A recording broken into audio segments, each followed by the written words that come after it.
अस्सलाम वालेकुम second year class, welcome to the next lecture of mathematics. Hope you all are doing well. तो बेटे जैसे कि आप लोगों को पता है कि प्रीवियस लेक्चर में हमने एक्सरसाइज 7.4 जो है वो स्टार्ट की थी। अच्छा, उसको नेक्स्ट देखने से पहले आप जो है ना यहाँ पे एक रिजल्ट है सिंपल सा, वो देखिए। अच्छा बेटा, हम जो है ना डिस्कस कर रहे हैं क्रॉस प्रोडक्ट। तो जो बेटा आपके पास क्रॉस प्रोडक्ट है, यहाँ पे हमारा जो चैप्टर नंबर 7 है, इसके अंदर इसका एनालिटिकल पार्ट इतना ज्यादा नहीं है।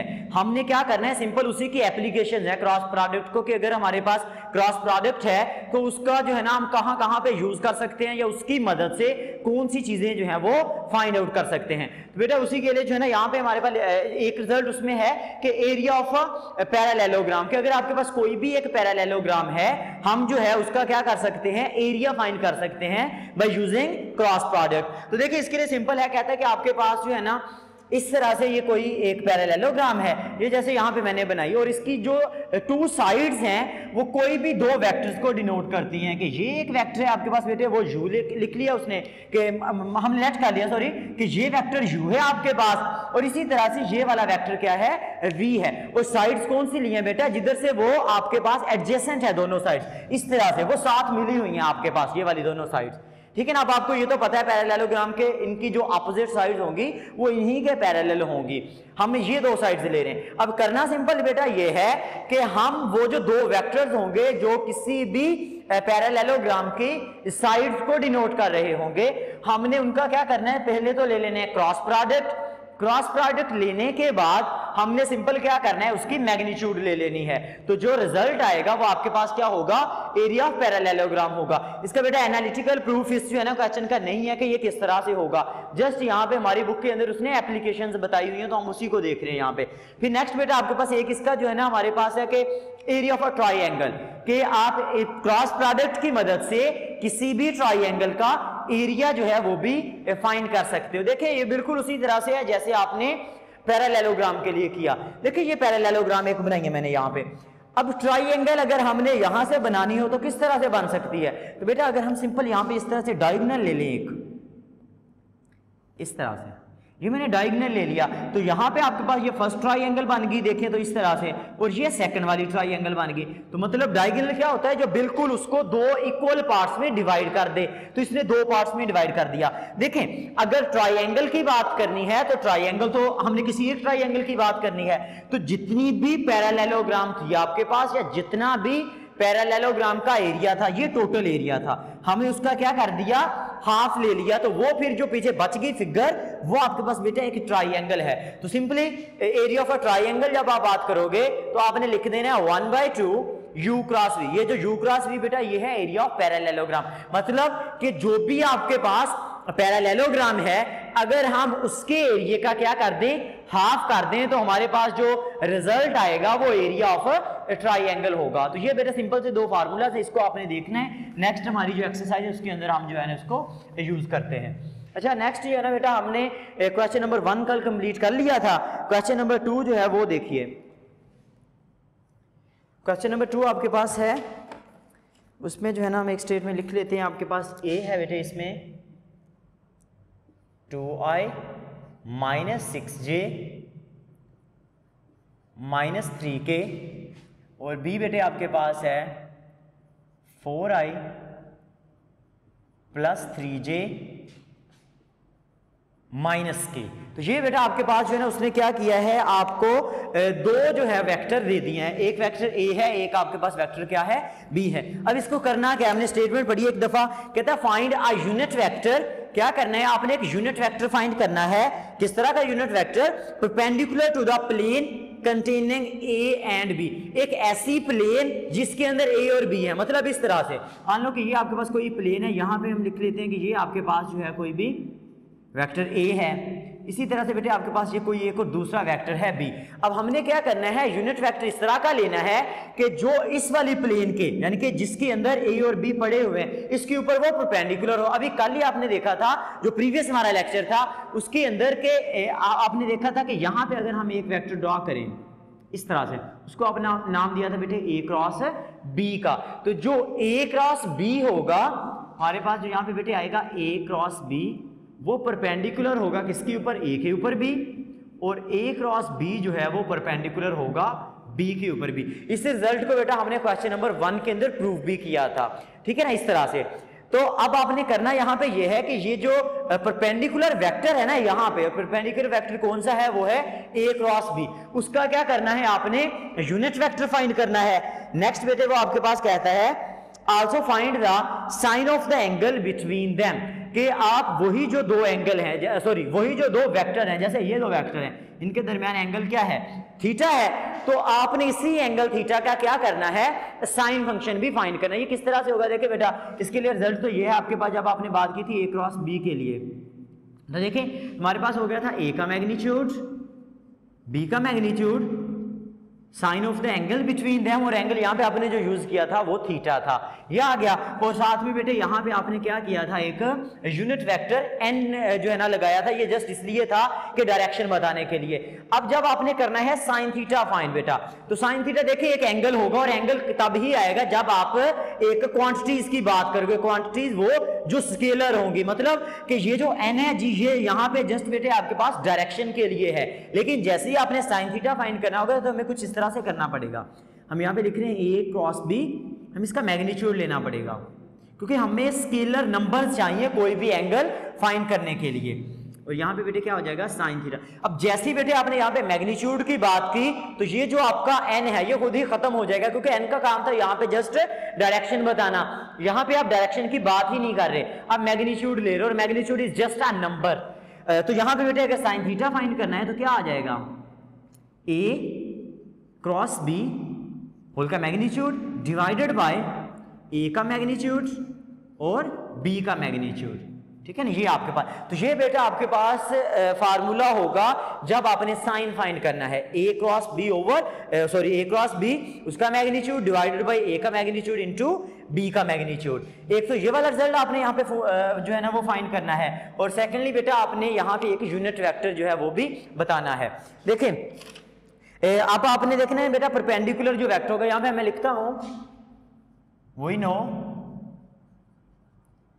The perpendicular vector on the plane will be. अब जो परपेंडिकुलर वेक्टर होगा बेटा प्लेन के ऊपर, वो कौन सा होगा, वो आपको पहले बात हो चुकी है कि वो होगा ए क्रॉस बी, मतलब कि उन्हीं का जो क्रॉस प्रोडक्ट है। तो पहले हम क्या फाइंड कर लें, हम ए क्रॉस बी जो है वो निकाल लेते हैं। देखिए ए क्रॉस बी निकालते हैं, क्या आ जाएगा आपके पास, ठीक है ना, उसने बोला है परपेंडिकुलर है जो उसके ऊपर, तो आपके जहन में आ जाना चाहिए परपेंडिकुलर कौन सा होगा, ए क्रॉस जो बी है वही वेक्टर होगा आपके पास, ठीक है ना, इस तरह से। अच्छा देखिए अब ए क्रॉस बी फाइंड करने के लिए बेटे आपने यहाँ पे लिख लेना आई जे, और यहाँ पे के आ गया आपके पास, और इसी तरह से आप पहले ए वाला वेक्टर यूज हो तो ए की वैल्यूज लिख लें, यहाँ पे कोफिशिएंट लिखें जस्ट 2 -6 -3 4 3 -1, ये आ गया। अब इसको आप बेटे सिंपली क्या करें, एक्सपेंड कर दीजिए बाय फर्स्ट रो या फर्स्ट कॉलम, जिस तरह से भी आप करो इसको, मैं बाय फर्स्ट रो कर रहा हूँ इसको, तो क्या आ जाएगा, i into -6 into -1 is 6, -3 into 3 is 9, और माइनस फार्मूले वाला, तो ये इसको क्या कर देगा, प्लस -j इंटू ये भी खत्म हो जाएगा बेटे, ये आपके पास रो भी खत्म, तो क्या आ जाएगा 2 इंटू -1 इज -2 माइनस फार्मूला वाला, 4 इंटू 3 इज 12, लेकिन उसके साथ माइनस है तो ये इसको क्या बना देगा, प्लस बना देगा, प्लस के इंटू देखिए यहाँ पे 2 इंटू 3 इज 6 माइनस फार्मूला वाला, 4 इंटू -6 इज -24, और ये इसको क्या कर देगा, प्लस कर देगा। इसको सॉल्व कीजिए तो आपके पास आ जाएगा 15i -10j प्लस 30k। तो ये बेटे आपने क्या फाइंड कर लिया, यहां से ए क्रॉस बी जो है उसका रिजल्ट निकाल लिया, ए क्रॉस बी का। अब आपने करना बेटा यहाँ पे जो है ना, एक दफा इस क्वेश्चन को समझ लीजिए पहले। वो कहता है कि यहाँ पे ए क्रॉस बी फाइंड करना मकसद नहीं था, वो यहाँ पे आपको ये कहना चाह रहा है कि आप एक ऐसा यूनिट वेक्टर बताइए कि जो क्या हो, परपेंडिकुलर हो ए और बी के ऊपर। तो आपको पहले से बाय डेफिनेशन ये चीज पता है कि अगर आपने परपेंडिकुलर वेक्टर लेना है तो ए क्रॉस बी होगा। अब यहां पे आपने बात करनी है यूनिट वेक्टर वाली। देखिए यूनिट वेक्टर की अगर आपको बेटे डिफाइन याद हो तो कुछ इस तरह से हमने की थी कि कोई भी एक वेक्टर है ना ए, अगर आप उसका यूनिट वेक्टर लेना चाहो तो आप क्या करो, उसी वेक्टर को उसकी मैग्नीट्यूड पे डिवाइड कर दीजिए, ठीक है ना, उसको कि कोई भी आपके पास वेक्टर ए है, अगर हमने उसका यूनिट वेक्टर लेना है तो हम उस वेक्टर को उसी की मैग्नीट्यूड पे डिवाइड कर देते हैं।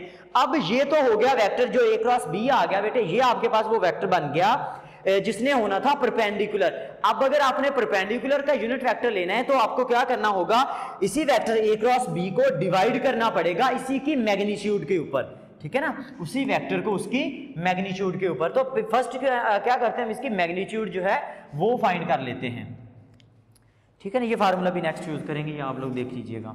अच्छा, इसकी मैग्नीट्यूड निकाल लेते हैं बेटे पहले। तो a क्रॉस b, यहाँ पे मैं लिख रहा हूँ आपके पास a क्रॉस b मैग्नीट्यूड आपको पता है बेटा क्या होगा, जो भी i कंपोनेंट है उसका स्क्वायर, यानी कि 15 square plus -10 square plus 30 square, और सारे का क्या आ जाएगा बेटे, स्क्वायर रूट आ जाएगा। 15 स्क्वायर करें तो आपके पास क्या हो गया 225 plus 10 square is 100 plus 30 square is 900, इस तरह से। अब इसको ऐड कर लीजिए तो आपके पास बेटे क्या हो जाएगा 1225, और इसका क्या आ जाएगा स्क्वायर रूट आ जाएगा। तो ये आपके पास बेटा यहाँ से क्या निकल आया a क्रॉस b, उसका मैग्नीट्यूड आपने निकाल लिया। अच्छा, इसका नेक्स्ट बेटे आप एलसीएम सॉरी आपका स्क्वायर रूट लीजिए तो हमारे पास आ जाएगा 35। तो यहाँ पे बेटे आपके पास क्या आ गया 35 आ गया a क्रॉस b की जो मैग्नीट्यूड है। अब इसी को हम यूज करते हैं, हम यहाँ पे लिखते हैं the required unit vector will be, unit vector क्या होगा बेटे आपके पास, देखें इसी वेक्टर को, वेक्टर क्या है a क्रॉस b, तो उसको आप एक दफा लिख लीजिए 15i -10j plus 30k divided by उसी वेक्टर की magnitude by the definition of unit vector. तो उसकी मैग्नीट्यूड कितनी आ गई आपके पास 35। अब इसको आप इस तरह से भी लिख सकते हो 15/35i -10/35j प्लस 30/35k। इसको सॉल्व कीजिए तो आपके पास बेटे क्या आ जाएगा 53 एंड यहाँ पे 7 3/7i माइनस यहाँ पे देखिए तो आपके पास बेटे हो जाएगा 2/7j प्लस 6/7k। तो ये बेटा आपके पास जो है एक यूनिट वेक्टर आ गया जो परपेंडिकुलर होगा, किस पर परपेंडिकुलर होगा, उस प्लेन पर परपेंडिकुलर होगा जिसके अंदर a और b कंटेन है, दोनों के दोनों।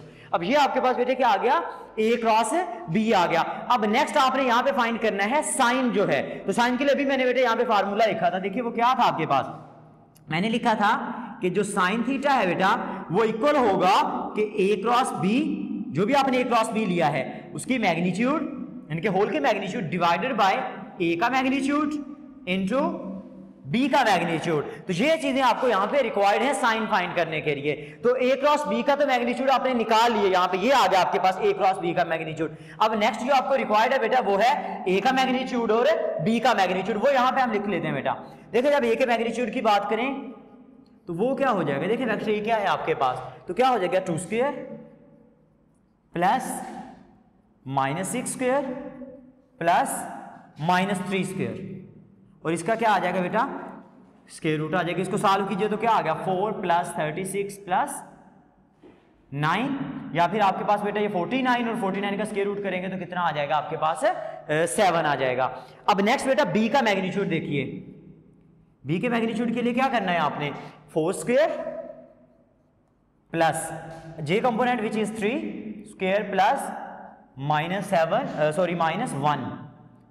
का स्क्वायर, और इसका क्या आ जाएगा बेटा स्क्वायर रूट आ जाएगा। इसको सॉल्व कीजिए तो क्या आ जाएगा 4 square is 16 plus 3 square is 9 plus 1, ये बेटा आपके पास कितना हो जाएगा 26 स्क्वायर रूट आ जाएगा। तो ये बेटा आपने a का भी मैग्नीट्यूड ले लिया और b का भी मैग्नीट्यूड ले लिया। अब सिंपली आपने करना क्या है, इसको फार्मूला के अंदर वैल्यूज लगा दें। तो यहाँ पे जो है ना हमारे पास आ जाएगा, यहाँ पे लिखता हूं मैं कि हमारे पास है sine theta is equal to a cross b का मैग्नीट्यूड, वो बेटा आपके पास आया था 35 डिवाइडेड बाय a का magnitude which is 7 and b का magnitude which is 26 square root. तो बेटा ये आपके पास इसको सॉल्व कीजिए तो क्या आ गया 5/26 स्क्वायर रूट। तो ये क्या निकाल दिया आपने यहाँ से बेटा, साइन जो है वो साइन की वैल्यू निकाल दी। तो ये बेटा सिंपल सा रिजल्ट था, आपने देख लें, इसको एक दफा समझ लेना है पहले। इसमें जो है ना कोई बड़ी बात नहीं है, सिंपल ए क्रॉस बी ले लिया आपने, उसी का जब यूनिट वेक्टर फाइंड करना है तो by the definition of unit vector वो भी आपने कर लिया। नेक्स्ट ये सिंपल इसके मैग्नीट्यूड ली और इसको क्या कर दिया आपने, डिवाइड कर दिया। तो ये बाकी के बेटा जो पार्ट हैं वो आप लोगों ने इसको जो है ना वो खुद ट्राई करने हैं, बाकी फर्दर जो भी प्रॉब्लम होगी वो हम जो है नेक्स्ट डिस्कस कर लेंगे।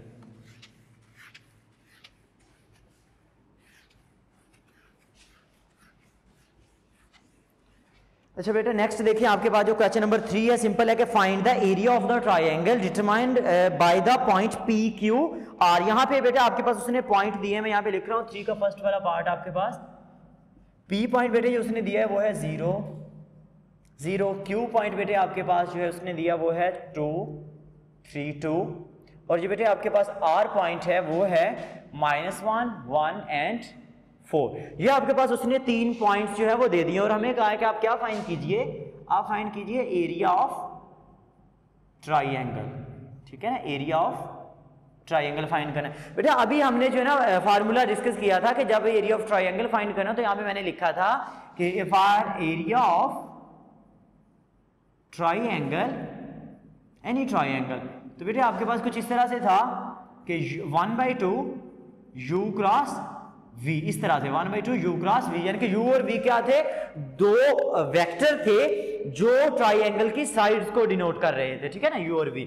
अच्छा इसमें जो है ना बेटा इंपॉर्टेंट जो चीज है आपके पास वो यही u और v निकालने हैं। देखिए यहाँ पे आपके पास उसने 3 पॉइंट दे दिए, एक p है, एक q है, एक r है। तो यहाँ पे 3 पॉसिबिलिटीज हो सकती है। मैं फर्स्ट लिख रहा हूँ यहाँ पे रफ में, एक दफा अगर देखिए तो बेटा मैं यहाँ पे लिख सकता हूँ pq क्रॉस pr, ठीक है ना, pq क्रॉस pr, मतलब कि मैं ये कह रहा हूं कि जो हमारा पाइवट पॉइंट है वो मैंने क्या ले लिया, p पॉइंट ले लिया, और उसके साथ क्या लग जाएगा, सिंपली 1/2। फर्स्ट पॉसिबिलिटी आपके पास ये हो सकती है बेटा।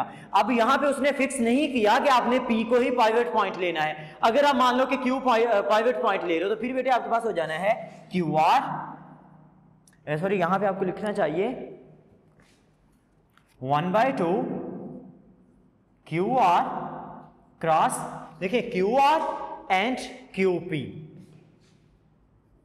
QP, इस तरह से आ जाएगा। या बेटे लास्ट आपके पास ये इक्वल होंगे सारे के सारे, और थर्ड आप जो है ना इसको इस तरह से लिख सकते हो 1/2, यहाँ पे P पॉइंट ले लिया, यहाँ पे आपने सॉरी बेटे Q पॉइंट ले लिया, और अगर इसी तरह से आप R पॉइंट लेना चाहो तो वो आपके पास बेटे हो जाएगा 1/2 RP क्रॉस RQ, इस तरह से। ये आपके पास जो है ना बेटा जो है ना पॉसिबल केसेस हो सकते हैं यहाँ पे फार्मूलाज के लिए। तो बेशक आप पॉइंट P को 2 दफा यूज कर लीजिए, PQ PR कर लीजिए, या Q को 2 दफा यूज कर लीजिए, या फिर R को यूज कर लीजिए। आप जब रिजल्ट निकालोगे तो वो सेम ही होगा। मैं यहाँ पे इस तरह से इसका फार्मूला लिख रहा हूँ। फर्स्ट वाला जो 1/2 PQ क्रॉस PR, हमें क्या यहाँ पे रिक्वायर्ड है, हमें PQ भी चाहिए और PR भी चाहिए। तो अगर मैं यहाँ पे PQ लिखूँ बेटा, वो क्या आ जाएगा आपके पास, वेक्टर PQ, ये आ जाएगा, आपको पता है कि position vector of Q minus position vector of P।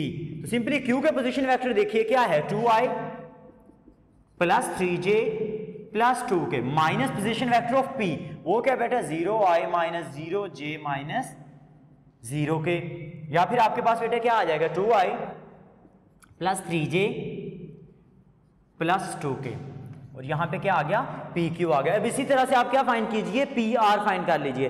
आपके पास जब PR की बात करोगे तो वो बेटे हो जाना है position vector of R minus position vector of P। तो क्या आ जाएगा, R का पोजीशन वेक्टर देखिए आपके पास है -i plus j plus 4k minus 0i minus 0j minus 0k। तो क्या आ जाएगा, -i plus j plus 4k, ये बेटे आपके पास क्या आ गया, PR आ गया। अच्छा यहाँ पे बेटे आपके ज़हन में एक और क्वेश्चन आ सकता है कि यहाँ पे हमने लिखा QR और QP लिखा, यहाँ पे इस तरह से क्यों नहीं लिख दिया RQ क्रॉस PQ। तो बेटा आप वो भी लिख सकते हो, क्योंकि जब आप इसको सॉल्व करेंगे एंड पे आपने लेनी है इसकी मैग्नीट्यूड, तो इससे कोई फर्क नहीं पड़ेगा कि आपकी कौन सी टर्म पॉजिटिव आ गई, कौन सी नेगेटिव आ गई, क्योंकि जब आप मैग्नीट्यूड करोगे वो सारे रिजल्ट आपके पॉजिटिव ही हो जाने हैं। तो आप दोनों तरह से इसको यूज कर सकते हो। अच्छा अब क्या करें, यहाँ पे जो है ना आपने PQ क्रॉस PR लेना है। यहाँ पे मैं लिख रहा हूँ PQ, now P Q cross P R. तो क्या आ जाएगा बेटा यहाँ पे आई, यहाँ पे इसको मैं रेस कर दूँ, आपके पास बेटे हो जाएगा आई जे एंड के। अब देखिए पी क्यू वाला वेक्टर आपने पहले यूज किया तो बेटा क्या आ जाएगा 2 3 2।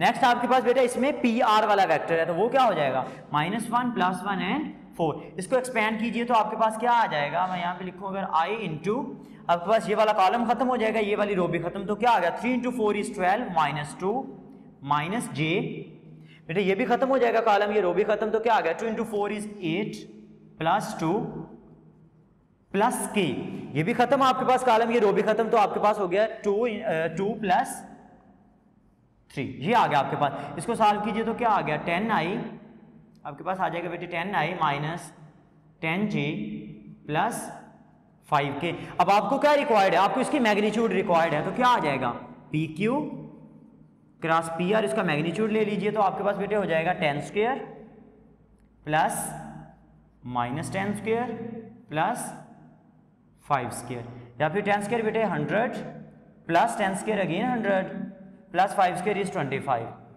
प्लस कीजिए तो आपके पास बेटे क्या आ गया 225 का स्क्वायर रूट लीजिए तो आपके पास बेटे क्या आ जाएगा 15 आ गया यहाँ से। तो P Q cross P R आपके पास मैग्नीट्यूड कितनी आ गई 15 के इक्वल आ गई। अब फार्मूला क्या था आपके पास, फार्मूला बेटे ये था कि हमारे पास 1/2 P Q cross P R और इसका मैग्नीट्यूड, तो यहाँ पे मैं लिखता हूँ 1/2 P Q cross P R की बेटे आपने मैग्नीट्यूड निकाल ली हुई है और वो कितनी आई है आपके पास 15, तो यहाँ पे इसकी वैल्यू लगा दीजिए, वो क्या आ गया 15, या इसको मैं लिख सकता हूँ 15/2 स्क्वायर यूनिट। स्क्वायर यूनिट इसलिए लिखा क्योंकि बेटा आपके पास एरिया है तो यहाँ पे जो भी यूनिट होगा बेशक वो मीटर का हो, सेंटीमीटर का हो या जो भी हो वो होगा स्क्वायर के अंदर, तो ये बेटे आपके पास उसमें एरिया ऑफ द ट्राइंगल जो है वो आ जाएगा। तो इस तरह से बेटा इसके जो बाकी वाले पार्ट्स हैं वो आप लोगों ने खुद ट्राई करने, इंशाल्लाह जो हमारा नेक्स्ट लेक्चर होगा उसके अंदर जो है ना हम इसी एक्सरसाइज को आगे लेके चलेंगे। तो बेटा मैंने पहले भी बात की है कि यहाँ पे जो वेक्टर वाला चैप्टर इसके अंदर जो है ना हमारी एनालिटिकल पोर्शन इतना नहीं है कि